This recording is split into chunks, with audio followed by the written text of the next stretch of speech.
గౌతమ్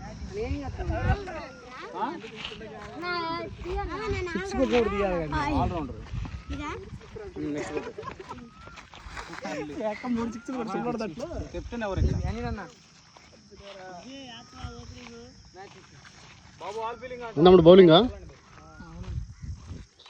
ఏ కిషోర్ అరే చొక్కా కింద కనుకోరా వీడియో తీస్తున్నా రంజిత్ బౌలింగ్ వేస్తున్నా ఇప్పుడు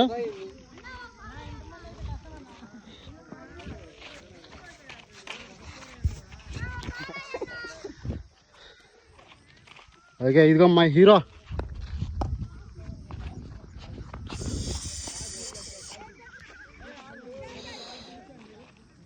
ఓకే మ్యాచ్ స్టార్ట్ అవుతుంది కీపింగ్ చేస్తా ఓకే మరి నేను కీపర్కి వెళ్తానా కీపర్కి ఓకే బాయ్